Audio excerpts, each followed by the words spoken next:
On this week's episode of the WNP podcast, they've got the beef. Stay tuned.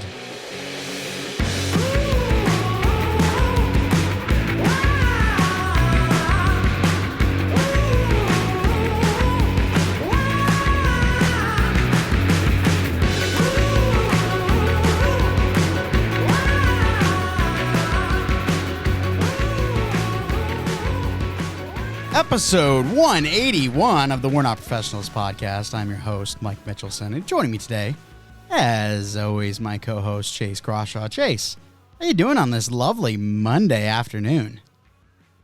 I am doing swell. Thank you for asking. Decent enough weather out. It's finally getting closer to March. It's starting to get warmer, so it was nice being able to step out of a cold, dark rink into a little bit of sunlight, and not that necessarily warmth, but warmer compared to what it was. So, and definitely in the swell category today. How are you? Oh, I'm doing great, and like you mentioned, weather's feeling good. 54 today. Tomorrow's supposed to be 67.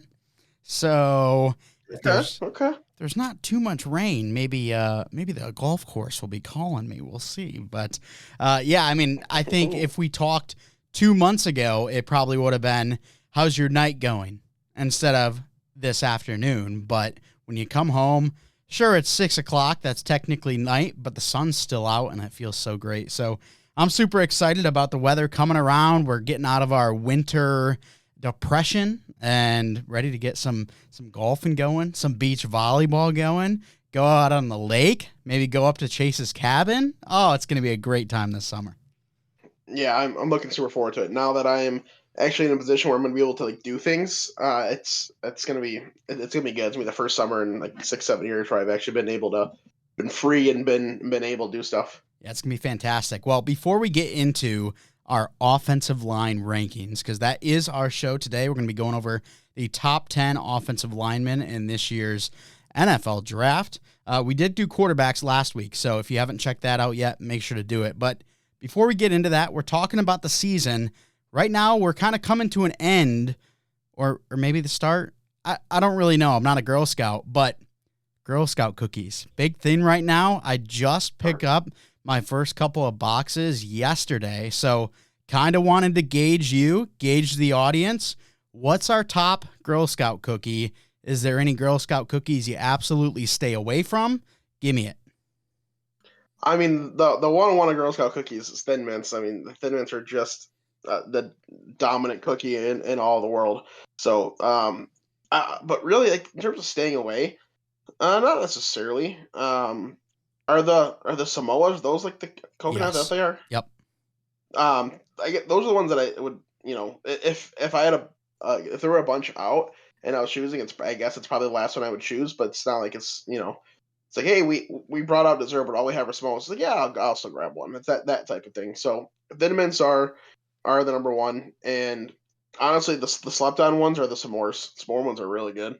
I don't think I've ever had the s'mores Girl Scout cookies. Yeah. I didn't have them until last year for the first time, and they were fantastic. Okay, might have to give them a shot. I think Samoas, they get a lot of hate, and me personally, I think for good reason. I'm not a coconut guy. However, I would rather grab one of those than like a shortbread cookie. Just really not a fan of eating cardboard. It's not really dessert to me. I wouldn't call it quite cardboard. I get what you're saying though. I kind of forget that those are Girl Scout cookies. I don't know. I don't mind shortbread. It's like trying to compare the two. I really don't know which one I'd prefer. I guess. I think cardboard's like a little far. I think it still has some flavor. Okay. Well, my 101, love Thin Mints, and they'll always be top tier. But over the last couple of years, I've really been digging the Do-si-dos. Now, don't get them confused with the Tagalongs. The Tagalongs are the peanut butter and the chocolate, which anytime you touch one of them, it's like sticking your finger in a chocolate fondue fountain. That's not the one I'm talking about. I'm talking the classic double peanut butter cookie with peanut butter sandwiched in the middle. It's like those old school Ritz crackers, except instead of a terrible cracker, it's a cookie. There's nothing wrong with Ritz crackers. That was unnecessary shade. Well, when there's just so much better crackers, like a good club cracker. Oh, the butteriness of a club cracker, unreal. I don't know. I think you're hating on the Ritz too much. I think it's a little uncalled for. See, but I'm Sorry. I'm gonna be honest. Trying to think like Dosey Dos. I really don't know if like when the last time I would have had one is. Oh, well, I've got some here. So if you ever come over, then feel free. Fantastic. Yeah, but I just think Ritz crackers, they're kind of like red wine. They leave my throat just like the Sahara Desert, and I just don't love them. But anyways, let's move on from the old food, the old Girl Scout cookie conversation. Let's talk about offensive linemen. How this is going to work, we're going to go 1 through 10 this time around. With quarterbacks, we went 8 to 1, but we are going to start with the top tier guys this time, and we're going to go one player at a time. We'll start with Chase, and then I'll rebuttal whether I've got that guy sitting at number 1 as well, or sitting at 8, maybe even undrafted. We'll go over that, and it's going to be a good episode. There's a lot of really good offensive linemen. Chase, kind of thoughts overall on the offensive line class. Maybe if you want to split them up against offensive tackle, guard, center, like maybe one of those positions is extra strong, but thoughts on the class overall? Well, we're definitely stronger on the outside, and the just tackles group compared to the interior group, it's definitely a lot stronger. But I do have some guys that I think could kind of be interchangeable between inside and outside. It's a really good year to need O-line. The NFL last few years, we're really seeing that trend towards athleticism. So you're starting to see more of the skill positions really be coveted rather than the trench positions or like the linebackers, like those types of things. But this class right here, it's really doing a great job of fighting that narrative, and there's some great athletes on the line who also just have just mean mofos. Like it's a really fun line or really fun class. Excuse me. I really enjoyed watching it. I do think that you can probably get some pretty good value a little bit lower down in the draft because of how many there are, and then teams might want to focus on other positions early on just in case. Yeah, absolutely. And Chase and I talked before we went on air. Both of us sitting with 6 first-round grades on this offensive line class. So it's a really good one, but let's start it off. Chase, who's your number 1 offensive lineman?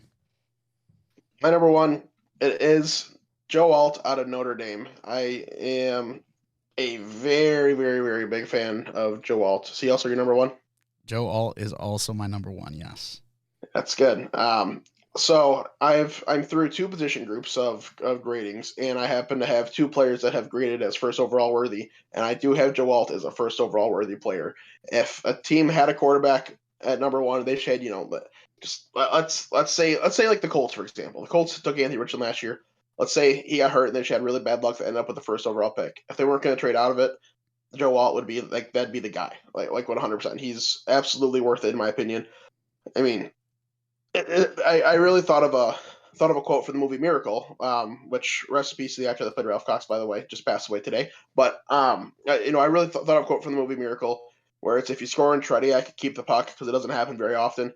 I kind of said the same thing about Joe Alt. If you beat Joe Alt cleanly, make sure you get a picture of it and frame it because it does not happen very often. I mean, the dude's just so well rounded. He's a dominant pass blocker, run blocker. He's got such strong hands. He's got the ideal size. He's athletic. He's incredibly smart. He's got great footwork. I mean, everything all around. It's just super strong, super telling of, okay, this guy's going to come in.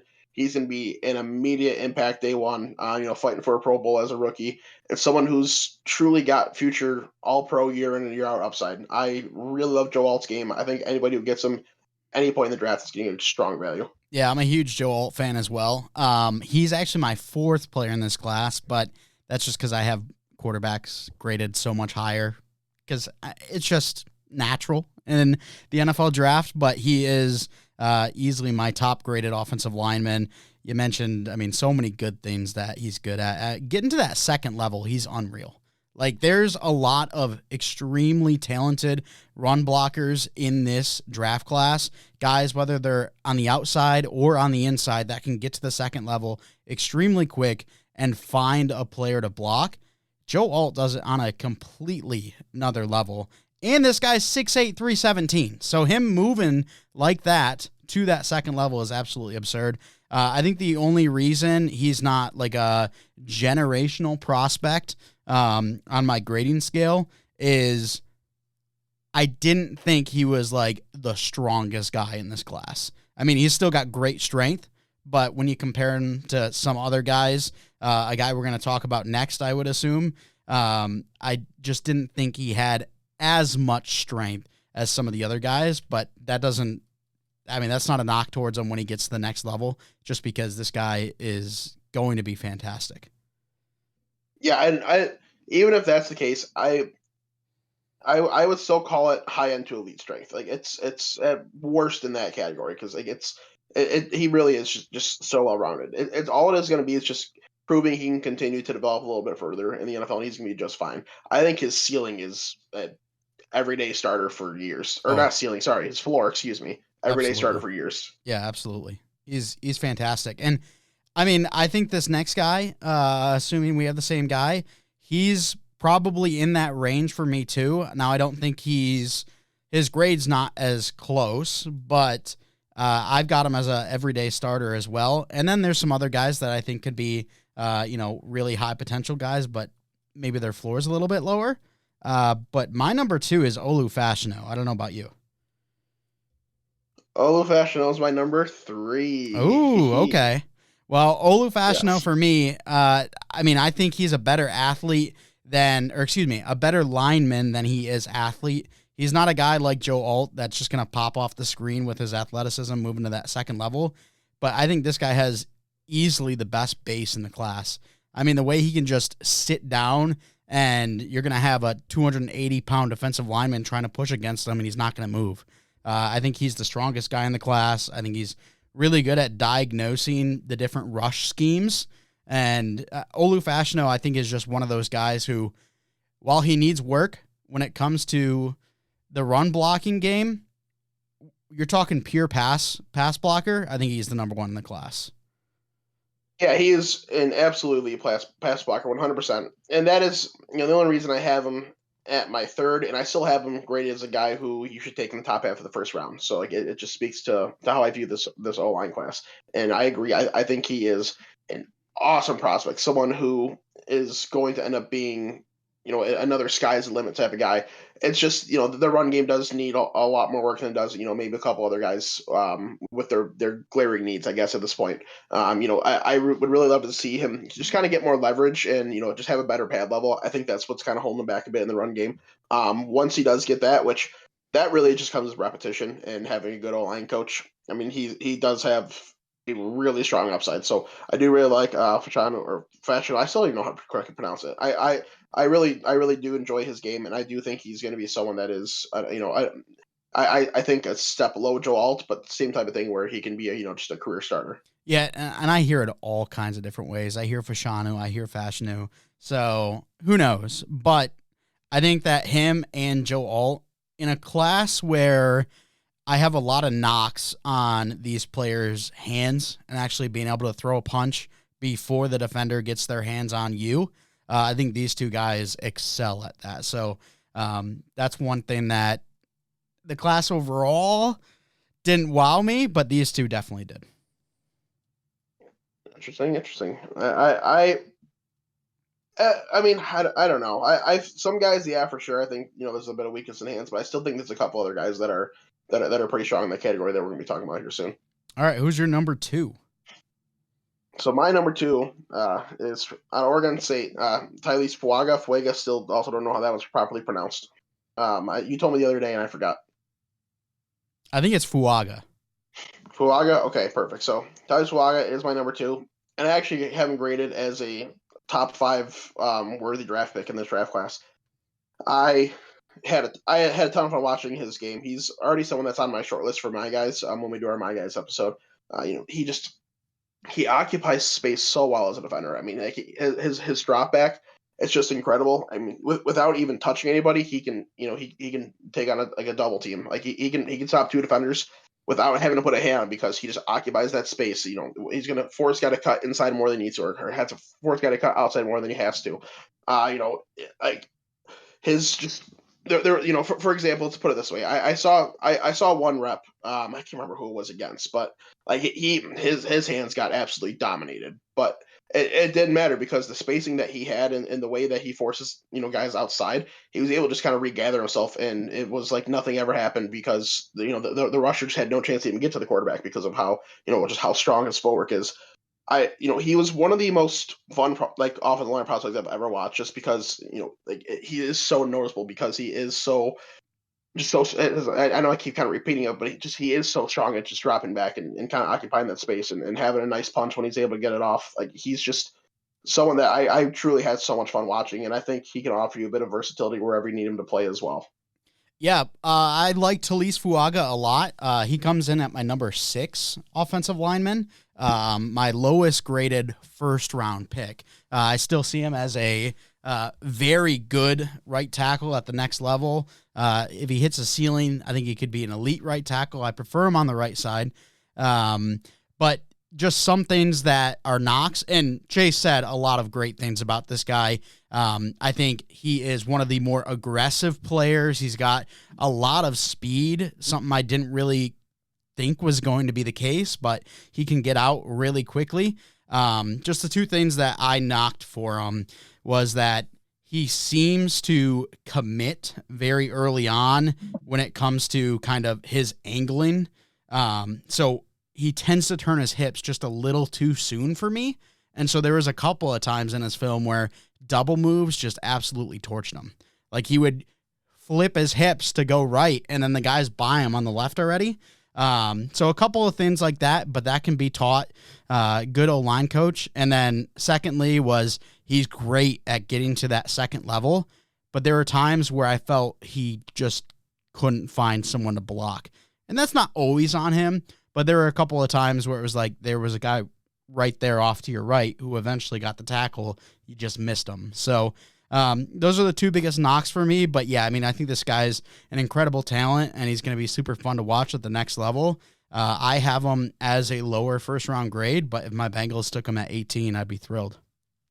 I think he's the type of O-lineman that you don't see a ton of O-line highlights, but when they flatten somebody or just absolutely work a high end player, that's when you start to see him. I think he's the type of guy that's going to end up in a lot of highlight reels because he's just going to just make just really just fun blocks, pancake a defender or just like potentially one-on-one have a legitimate chance to dominate a guy like Bosa if he's really in the zone, ready to go. Like he could just really lock him down. I truly think that is something that is in the cards. So that's a big reason why I really like him. And just as we're kind of talking here and thinking, something that I am really kind of noticing, I wasn't paying too much attention before. I don't know if this is just me, but like I think that just as a whole, the run blocking or the pass blocking in this class, is significantly higher than the run blocking as a whole. Do you agree? Disagree? I think that's hard. When you talk about tackles overall, I would agree. But when it comes to some of the guards, I mean, I feel like they're much better run blockers. Some of them much better run blockers than they are pass blockers. But I would say tackles most definitely. And that adds to my whole thing where I think the tackles are just so strong in this class compared to the interior. I mean, the interior still some good players, don't get me wrong, and then we're going to be talking about a couple, but like the tackles are just so dominant, and that's probably why it sticks out more to me that way. Yeah, and it's kind of crazy because you have guys that are dominant at the pass blocking game that are so large and do such a nice job being able to kind of just set their feet and hold, but then you see them out there running what could be like a 4.8, 4.9 when they go to the combine, get into that second level with ease. So some really, really high upside players in this class. Oh yeah, it's as I said, I'm telling you, this is a class that really does have a ton of potential. All right, well, we're through 3 guys right now, but we've kind of had them all over the place. Let's get to my number 3, that being Amarius Mims out of Georgia. I mean, this guy has played, I think, only 803 snaps. He's not played a lot of football, but there is just some things that he did that blew my mind. I mean, there was one rep, I can't remember who it was against, but he had a guy coming from his left and a guy coming from his right. He's holding the guy on the right with his right hand, and with his left hand, he lifts the linebacker off his feet and pancakes him with one hand. I'm like, what is happening right now? So I did see that clip. I can't remember who that was. Yeah, it's like, what are we doing? So Amarius Mims, I mean, he's just a towering dude. He looks like an hourglass the way he's built. Skinny waist, but massive hips and massive shoulders and upper body. Great strength and movement. I think the big thing is He's still pretty raw. So his hands, some of his mirroring ability, a little bit inconsistent. I think he needs to be better there. But with just the potential this guy has between his strength, his athleticism, and the early on flashes that we've seen in his college career, I'm in. If the Bengals take him at 18, I will be absolutely thrilled. This is a guy who, if I had to put a stamp on one player in this class that I'm rooting for the absolute most, obviously I want to root for all these guys, want all of them to have success, it'd be Amarius Mims, because I think his ceiling's just so incredibly high, and if he hits it, we're going to see just another level player. I think he's got kind of boom bust potential. I have him as my offensive lineman number 5 for still a first round pick because I would take him due to that upside. I 100% think it's there as well. The physical traits, the dominance that he has shown at times, it really is promising that he could potentially do that in the pros. He's obviously just going to have to do that with more reps. Only having, as he said, like 800 snaps, whatever it was, like that amount of film, it's a little, like questionable for an O-line, I guess, especially someone who's at a big school where, yeah, they're playing SEC teams, but at the same time, it's different than if he has to, constantly, get into pass protection for a team that's always going to be down by 15, 20, 25, 30. So I need to see him in a bit of a different situation potentially. Just like that, so I can kind of help him really develop his game more. But just work on the footwork, work on the pad level. Those two things are his biggest, hindrances, I guess, at this point. And then just continue to round out that rest of that game. He definitely does have an incredibly high ceiling. Yeah, some super excited players so far. Chase, let's go to your number 4. Who do we have here?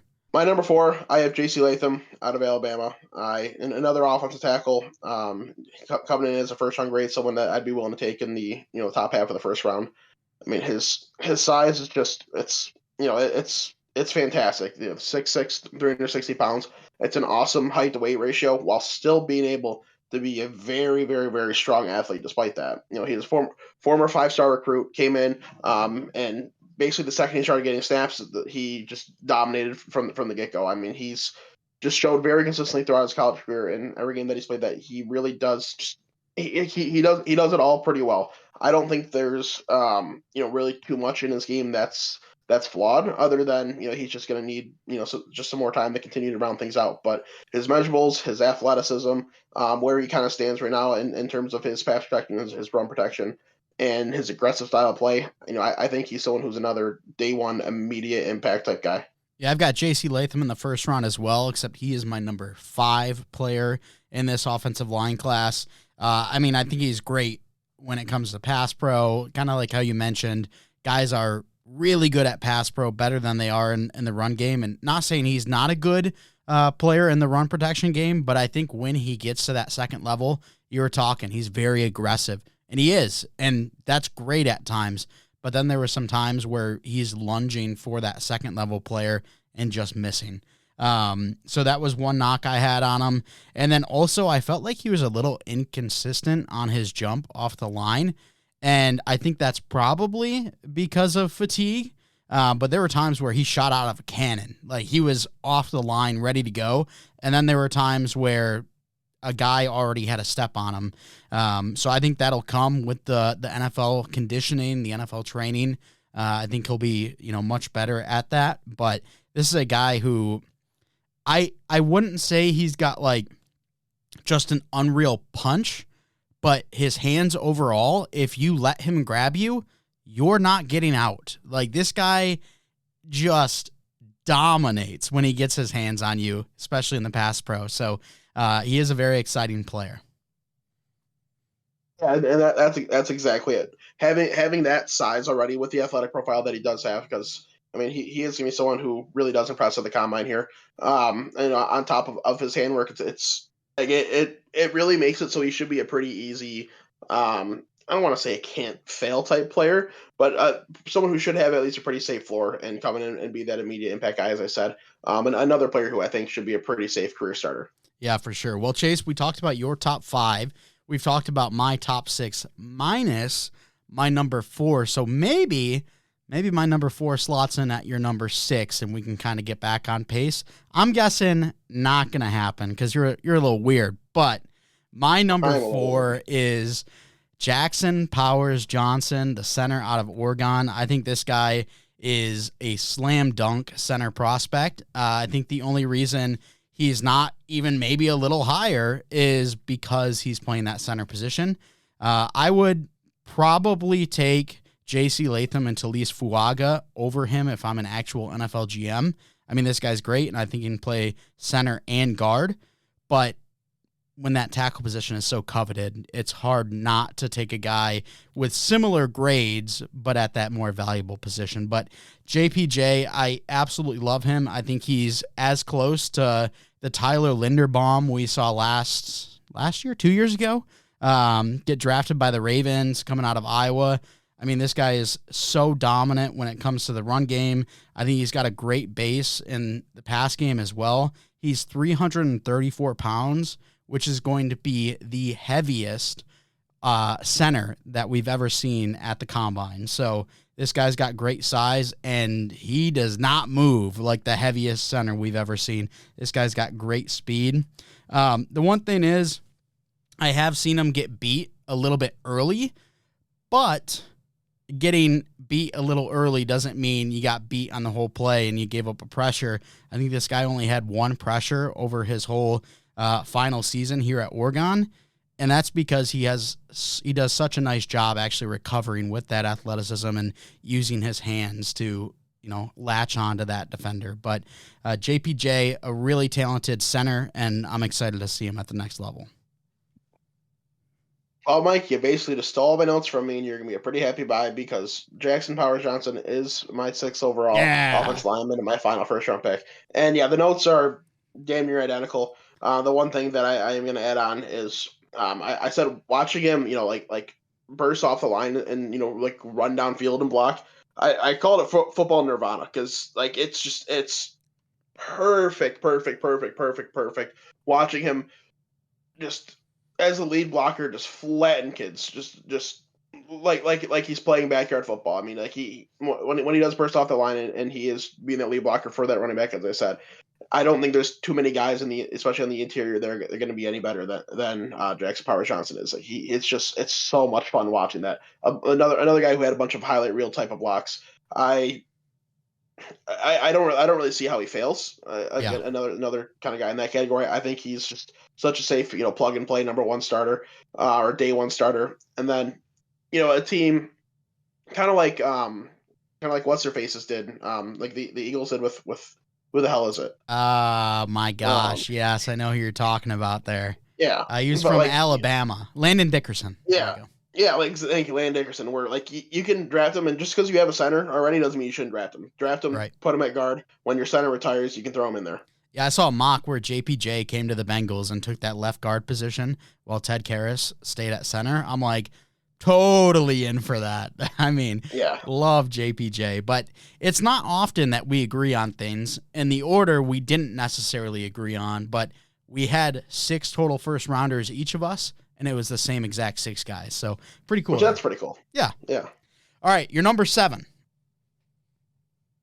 My number 7, which I don't really know which way to kind of grade these. I might have them kind of flip around because this is where my 3 guys with the same grade that we kind of mentioned, all come into play. So I'm going to lean with the guy that, I don't know, just gut telling me more, Cooper Beebe out of Kansas State. He's going to be one of those guys tied, so I'll put him at my number 7. And he's just a real, again, another kind of guy who's got really nice all around blocking ability. He's great in pass protection, but one of the better pass blockers in the country for an interior lineman. He had a lot of success in the run game as well. He was Kansas State's first ever all American offensive lineman, I think is what it was. I don't know. I think it was just offensive line in general. He won offensive lineman of the year back-to-back seasons, like for the conference. I mean, he's got a very nice college career to kind of back what his traits say. Really, it's for him. It's just it's just continuing to develop. I think there's a baseline of all the skills there. Like the athleticism is strong enough. I know the footwork's good enough. The hands are all good enough. It's all there. It's just gonna, some more time, some more reps. Once he kind of develops into, or gets himself engulfed more into the NFL game, he's gonna develop more and more into one of those really surefire, steady starters on the interior. Okay, very interesting. I actually have Cooper Beebe as a third round player for me. He doesn't make my top 10, but kind of like you were just saying, he's solid all around. I agree. I think he's a solid player. I just didn't see anything that was special necessarily. I didn't think he had overwhelming strength, even though he was a very large guy. Me and my cousin Landon, who he's doing his own podcast, The Locker Room. Check that out. I think he is coming out with offensive line pretty soon. He was watching offensive line same time as me, but he was talking. He's got such a weird kind of body shape, and it was kind of true because he was a little bit rounder than a lot of these other guys, and that's not a bad thing by any means. Obviously, as a guard, you want to fill up holes. But I just didn't think he had like overwhelming strength. He didn't have the quickness that we see in a lot of the guys that are in this class. And there were a couple of times where once he gets to that second level, he kind of looked clueless to me. So I think he's a solid player, and I think that he could be a day one starter potentially. I don't know if he'll ever hit like an elite type of ceiling, but he's solid. And so that's where a difference comes in. I think he's stronger than you're giving him credit for. I don't have him as a top 3 or 5 strongest offensive lineman in the class, but I do have him as on the plus side of the class in terms of strength. So I do think he is stronger than you do, excuse me, and that's probably where the difference comes. Yeah. All right, well, my number 7, that's going to be Tyler Guyton out of Oklahoma. This is a guy who I've seen getting a ton of hype recently, potentially the 3rd offensive lineman off the board, potentially the 4th offensive lineman off the board. I didn't necessarily see that, but I think he's going to be a very stable lineman off the jump. I'm trying to think. The offensive tackle that went to Seattle, I think 2 years ago. I can't remember his name. I'll try to think of it while I'm going on, but he's very similar to that in my eyes. I think he's got good size and power, good speed. I think he does a really nice job mirroring his defenders. I think he's got a great jump, although I think he does tend to use it a little bit too much, which allowing an inside move a little bit more accessible when going up against a guy like Tyler Guyton. The one problem, like pretty glaring problem for me, was I did not like his hands very much. I felt like he was too interested in hugging a guy rather than actually getting his hands on the guy. And so when you're getting up close, hugging that guy, your balance is a little bit off, and push-pull moves really hurt him, kind of like we saw with Evan Neal a couple of years back. But I think this guy, he's got good athleticism. He's got the good strength. He's got the good size. He's got the mirroring ability. I think he just needs to be taught a little bit more when it comes to his hands, his jump, little bit more work with him. I think he can be a really good offensive lineman. That's why I have him with the 2nd round grade. He's not going to be moving in the 1st for me. Yeah, so he actually comes in as my offensive lineman number 11, who still ends up with a late day 2, early day 3 grade though. So it speaks, to what I think about this offensive line class. And the biggest bugaboo I guess I have with him, it's another similar thing as Mims, where he doesn't have a ton of starting reps, and he didn't dominate as much as Mims did. So it's gonna take some time. I think I think he can come in and help out right away if you need him to. But I think and by the way, the guy you're thinking of is Charles Cross. Yeah. But I don't remember. I meant to say I don't remember if I said it or not. But yeah, I just think it's gonna come with just time, just spending time in the film room, getting those reps, and just really kind of proving that what we saw in his limited, kind of like starting time wasn't really much of a fluke. Where his ceiling is, I don't know. I think that he can, another guy who's got a good chance of having a long career. But I am in the kind of similar boat where I don't see him being a 1st round guy. I think I think you're leaving too much talent on the board if you take him in the first round. Yeah, agree with you there. All right, let's look at your number 8. Number 8, I don't know which one I want to go with here. Since they're both tied, I guess we'll go with the off tackle here. And again, another name I'm gonna need the help with.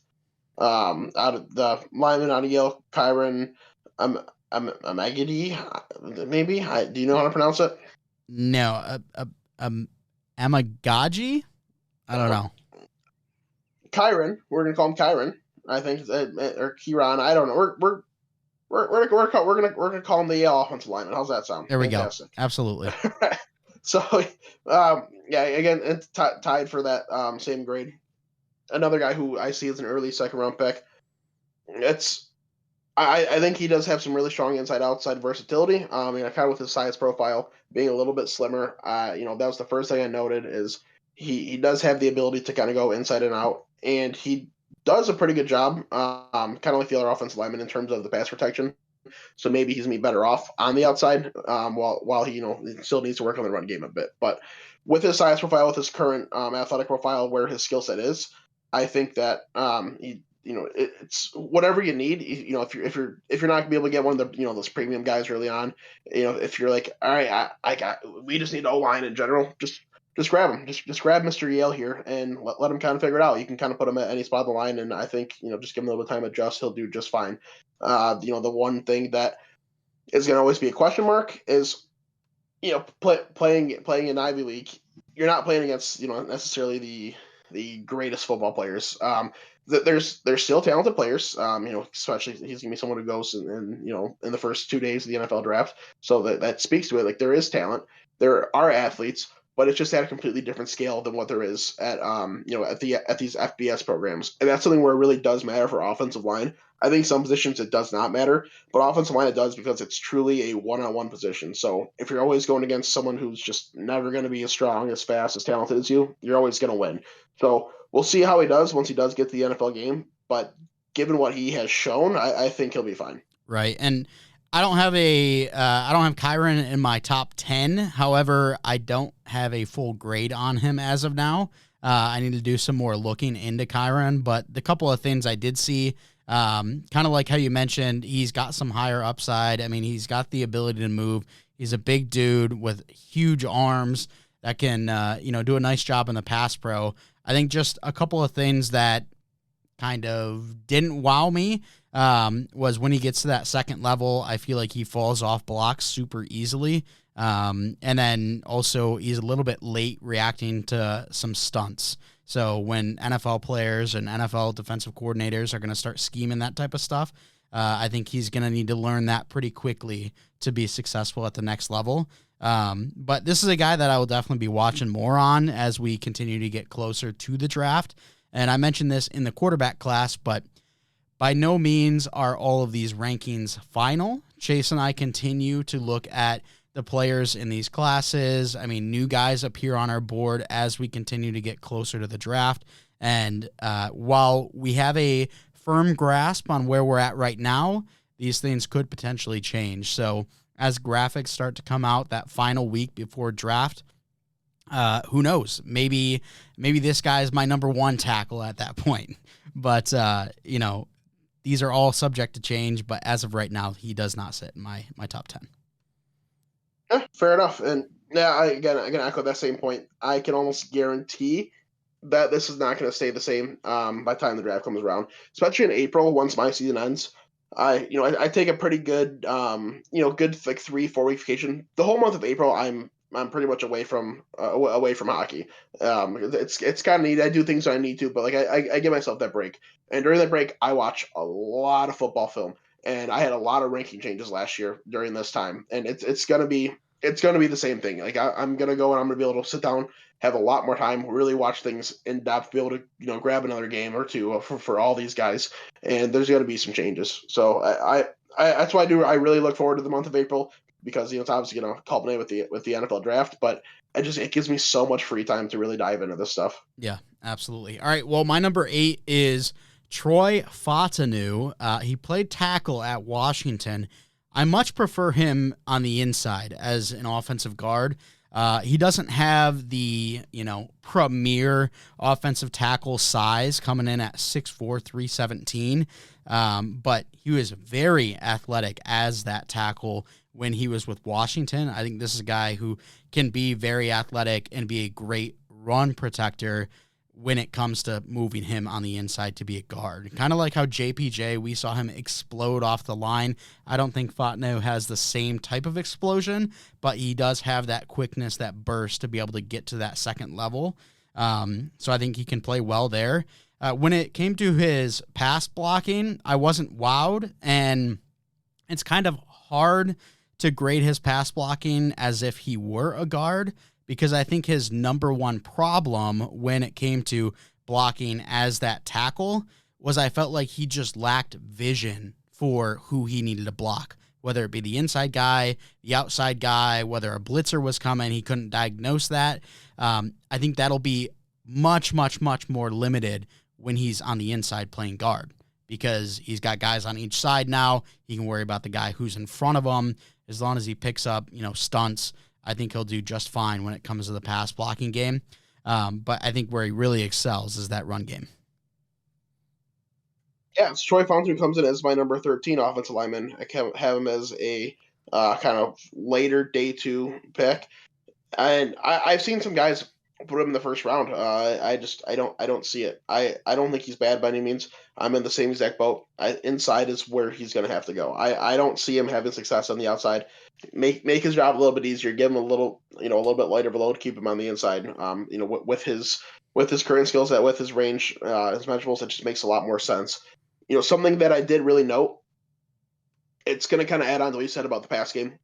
He is an offensive lineman who played in a very pass-heavy scheme, who needs refinement in the pass game, and it's kind of concerning, to be honest. It kind of leaves a couple questions in my head. Is if you say your offense is taking 60 snaps a game and 50 of them you're passing, by the end of the season, how are you not dominant if you're going to be an NFL prospect? That's kind of what my thought process is. That's why I'm a little bit turned off by him. But I still do see a skill set. I do see a path to having success moving on the inside. But I think if a team tries to keep him on the outside, they're going to kind of regret it. Oh, yeah, absolutely. I mean, I think that kind of goes into play for his, poor pass protection when it came to college, is he just doesn't have the length or size to be an offensive tackle. I mean, we talked about Fuaga and how that guy, you mentioned it, his hands got dominated in a snap, and yet the guy couldn't get around him because of how big he is. I mean, if Fontenot gets dominated whatsoever, I mean, it's an immediate loss because of his size. So I think pushing him into guard is easily the best way to go. And I am seeing him a lot as an offensive guard and mocks and stuff, which I think is smart. And hopefully wherever he goes, that's where they intend to play him. Yeah, if I'm saying seriously, if not, it's going to be a mistake. I think the team will regret it if they don't play him in that role. Yeah. All right, let's go to your number 9. My number 9 is the final player that I have tied for that grade, and I just put it in this order for whatever reason, I don't know. But Zach Zinter, out of the University of Michigan, a school that is has a very strong tradition of producing offensive linemen in the NFL, especially over these last couple of years. Every single year, you got no lineman getting drafted with some pretty decent capital, and it shouldn't change this year. The one reason that it might, and it's going to be something that I talk about here a little more in depth, is because of the injury, but he's a really well-rounded, really trustworthy leader on the offensive line. I mean, he started from Michigan for a long time. He was beloved by all of his teammates. When his injury happened, it was just you could see the defeat in his teammates' eyes, and it was just even more of a fire. It's like, well, we're winning this thing for Zach. Like we're going to win this natty for him. And Blake Corum broke off a big 22-yard, 21-yard, whatever it was, touchdown run. The next play after Zinter got hurt for the year, and he's just the type of guy that his teammates want to play for. I mean, like he wants to block for you. You want to perform for him because he's blocking for you. It's that type of thing. And like as I said, he's just really well rounded. He's very calm, confident, and he's willing to be aggressive too. He's got enough strength where he can maybe not necessarily playing the full Mauler game, I would say, but like he's got enough ability in the pass and run game to really take on that that type of role if he needs to. Just the one thing that it's going to keep an eye on is what's his footwork and athleticism combination going to kind of be like as he recovers from this from this injury. It's going to take him some time to rehab. This offseason it's all just going to be rehab, prepare for the preseason, and then preseason he's going to have to do a little bit of catch up compared to what some of his counterparts did in terms of NFL development. But I do see him having the upside as an every single day off interior offensive lineman for a whole career. Maybe not to the height that Quentin Nelson was, at one point, but it's the same type of thing where you're just going to play him and you're not going to ever worry about him. Interesting. Oh boy. I have Zach Center as a round 4 player. I expected a little bit more from this guy, just like right off the jump, because anytime you watched a Michigan game, they were talking about Zach Center being that leader, being that great, cornerstone of that offensive line. And then I started watching film, and I just saw feet issues. I saw he would rather, in the run game, he's flying off the line trying to like hug someone or like belly flop on someone. I don't know. He just didn't seem to use his hands very well, in my opinion. So I don't know. Athleticism was very average, I thought, and that's before the broken tibia, which we'll see how that recovers. And then the strength, I agree. The strength is solid. I think he's got plus strength, but does he utilize that the most when I think his feet and his hands are a little bit less than average? So I don't know. I just didn't see any wow factor from Zach Center. I liked Cooper Beebe better. I like Dominic Pooney better. And those are guys that are not in my top 10 either. So I don't know. Just great veteran. Yeah. But don't really see the upside. So you're just a hater. That's just the Michigan State bias. Like, oh, he plays for Michigan. Ely must be bad. Nice, Mike. Way to eliminate bias in your rankings. See, I think I went with bias for J.J. McCarthy, and I'm okay like saying that. I don't know if going in without bias to J.J. McCarthy would have made him much higher because of how much I love the other guys. But Zach Center, I actually had like a high outlook on him as I was going in. Maybe that was my fault. Maybe it was my fault thinking that Zach Center would be one of those, round 2, round 3 guys that pushed him down a little bit for me. But Gus Johnson and Joel Klatt, they always talked about him as that guy of the offensive line, and I just didn't see that guy. Yeah, well, I hate to inform you that you're just a silly little goose because he is that guy. I'm interested to see what he does when it comes to like the injury, because remember Andrew Voorhees from USC, I think that was 2 or 3 years ago. He had a bad injury, and it was actually at the combine, I think, that Voorhees had that injury. Yeah, I thought it was only last year. Maybe was it 2 years ago now? I feel like maybe it was last year. I don't know now. And nonetheless, I think he fell to like the 6th or 7th round, something like that. But yeah, it was last year. He fell to the 7th round. But he still balled out by putting up the most reps in the combine because, I mean, he's just that guy. So I am interested to see how the injury for Zach Center affects his grade, and I think it will. It definitely will. I mean, he's going to lose some draft stock because of it, but as long as he can recover how I think he can and just develop, I think someone's gonna end up with a pretty good value on him. Just like the same thing with Voorhees. I think long term he's gonna end up being looked back on as a pretty good value player. Yeah, I mean if someone can get Zach Center in day 3, I mean I think that's a great value. Even though I'm not as high on him, I still have him as a 4th round player, and a pretty high 4th round player at that. So, all right, my number 9, that's gonna be Christian Haynes out of UConn. This is a guy, when you look at his size, you're not wowed by any means. I mean, this guy's only 6'2", 313 pounds. He's definitely not big, but boy, is he chippy. He's one of the more chippy offensive linemen I saw in this class. Obviously, Talise Fuaga is who I meant to say. He's obviously aggressive, going to get in your face, but Christian Haynes, he's got that chippiness. He explodes off the line, and even though he's a little bit smaller, he does like to hit. I think he does a really nice job of getting to that second level, cleaning up holes for his running back.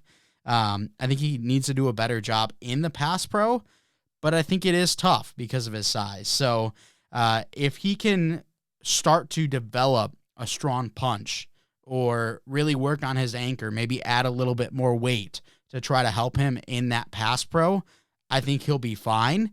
But when it comes to just his athleticism and being able to have that aggressiveness and that power when he gets that speed going, I think he's one of the top guys when it comes to his run protection. Reminds me a little bit of Zion Nelson because he was a little undersized, but I like both of them.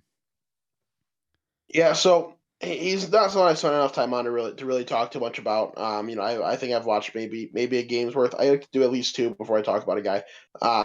And I just ended up moving on to other people because in my mind I was already way more interested than other guys as it was. So it's a bit of a fault to have there. I know. I should have just stuck with it. So unfortunately, I don't want to speak too much on him. It's something that maybe when it comes to mock draft season or my guys more, maybe we'll talk about him more then. But for now, I'm going to trust what you're saying. Yeah, and I meant to say Zion Johnson. Zion Johnson, who went to the Chargers, I think 2 years ago. Yeah, Zion Nelson. I was trying to think. Yeah. I could not think of who the hell you were talking about. I think Zion Nelson's like a senior on the Miami Hurricanes or something like that. Okay, there we go. Yeah, don't compare him to that guy. But all right, well, let's get to your number 10 then. My number 10, another guy, early day two pick, second round. I have Jordan Morgan out of Arizona. The one thing that I really say about him again, it's same story as a couple other guys that we've talked about. I think he'd probably be a little better off on the inside based on his size and based on his current strength profile. But outside of that, his athleticism, his footwork, I think what he does already, like what's established in the run and pass game, I think he's another guy who's just relatively well rounded for what you kind of need.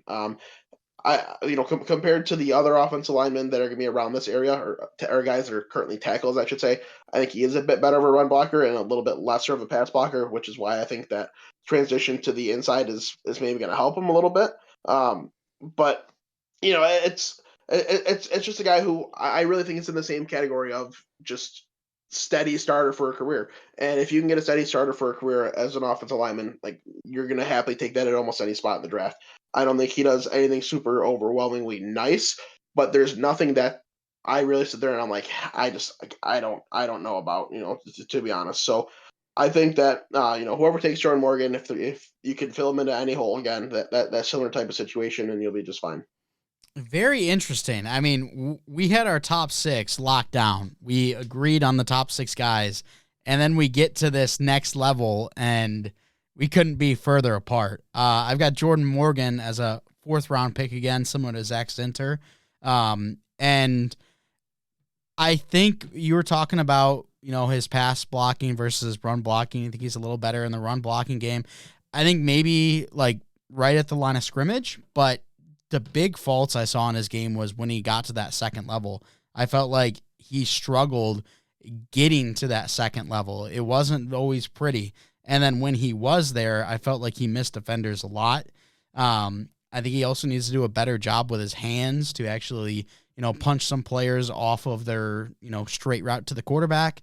I think it'd be fun to see him on the inside. He wasn't a guy that I was like, oh, he needs to go to the inside, like some of the other guys. But I don't know. I think he's got a nice base. He's got one of the better bases in the class, in my opinion. But yeah, just wasn't a tremendous athlete. So when it comes to actually moving into that second level, he struggled. Yeah, and I graded him as an interior guy. So if I'm grading him as as an exterior outside tackle, it probably comes in a little bit differently. But I'm just so sad if I drafted him, I'd be moving him to the inside that I'm putting him that way. I think if a team drafts him, puts him on the outside, he's gonna flop. So I hope somebody can recognize that properly. Yeah, fair enough. All right, well, I've got a number 10 and 11. They are tied with Christian Haynes, who was my number 9, and we can do an 11 for you if you want. But I figured I'll just drop these guys at the same time, that being Mason McCormick from South Dakota State, as well as Zach Frazier from West Virginia. These guys, Mason McCormick will be a guard. Zach Frazier, likely a center, but could potentially play that guard spot as well. I'll start with Mason McCormick because, I don't know, I just like him a little bit better. He reminded me of Quinn Miners, who was the kid that went to Denver. He wore the belly shirt, and it was really funny. But the way he's built, he's kind of got a slimmer lower body, a little bit thicker when it comes to his shoulders, but he's a really good mover. I think he's a very stable player. And it's going to be one of those, kind of like how you're talking about with the BYU guy. He's not necessarily, or not Yale. He's not playing the highest level of competition. So it's going to be, hit or miss whether he can do it or not. But this is a guy he's a great mover. I think he's got good strength. I don't think it's fantastic by any means, but he can sit in there, pass block, move to the next level, help to run. He seemed like a grinder to me. Seems like every single play he was going until the whistle, including jumping on guys a couple of times, which was funny. But I would like him to get quicker when it comes to diagnosing that second level, because he does tend to miss players, and then when he is actually there on players, he's got a real bad lunging problem. Yeah, the biggest thing that's gonna hold him back, I think, McCormick, would be just kind of his arm and his hands. They seem a little bit short and small, and I know the testing does kind of prove that as well. I don't think I'd like to be first to the point of contact more than he is. So I think that's one thing that can hold him back against some better players. But he did have a ton of success, at that FCS level. And what you're saying is, it's definitely correct. A guy that I see as having that potential upside one day, or like, I don't say one day, but having that potential upside, and maybe reaching that higher level one day. I have him as a early day 3, just early, kind of fourth round guy. I do see him, having a round to have success, but I couldn't spend a day 1 or 2 pick on him because I don't think he's a safe right away guy. Yeah, fair enough. And then Zach Frazier, the second center we'll talk about here. I think he is a solid center. I think he's a very smart player. I think he does a really nice job of figuring out who needs him the most, whether it be right guard, left guard, coming off and helping, one of the outside positions on, some stunts or whatever. I think he does a really nice job diagnosing all that. I think the biggest problem is he's 6'3", 310, and oftentimes he kind of gets blown up in the back towards the quarterback. And that's going to happen because of his size. He's not 334 like JPJ, who has immense strength and immense burst out of his stance. But I think while he does get pushed back quite a bit, I think this is a guy who keeps the players in front of him. And so if that quarterback can get the ball out in 2, 3, maybe even potentially 4 seconds, he might be all right. But if you got a quarterback that's just going to be indecisive, sitting back there forever, he's eventually going to break. And so, maybe he can put on a little bit more weight and do a better job there, but I think that's where his biggest struggle comes. He's too light right now. He's getting pushed back by big guys. I mean, if you imagine DJ Reader against this guy, it's probably not going to be very close, but he is smart. I think he's a good run blocker when he gets to that second level, and he does need some help when it comes to the pass game. Yeah, so there's a mistake that I made. I have notes on Zach Frazier. I watched Zach Frazier, but I just never really inputted his grade into my sheet, I guess. But if I had to guess based on where his grades are, he's going to come in as a late day 2 pick for me. He's probably going to end up in my offensive lineman 12 to 15 range, so somewhere in that range, just kind of based on the notes that I have and what I saw. And I'm just going to echo a lot of the similar sentiments as you.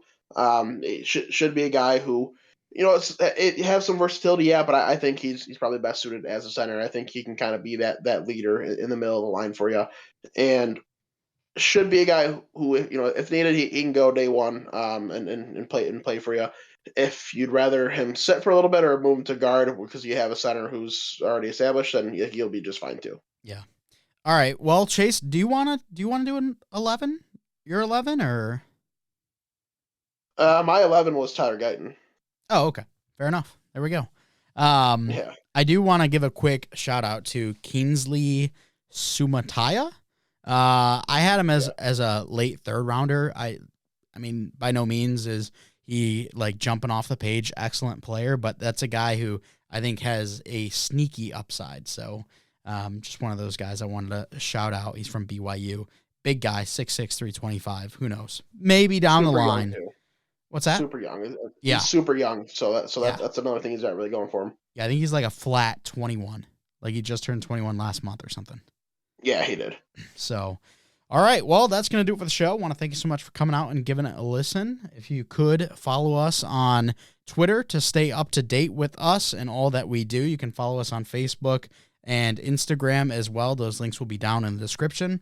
If you are listening on YouTube, if you could, please give us a like, comment, and subscribe. Hit the bell to turn on notifications, and let us know who your number one offensive lineman is down in the comments below. If you are listening on a podcast platform, if you could, please give us a follow and a 5-star rating. We'd absolutely love you for it. Thanks so much for coming out. And as always, we're not professionals.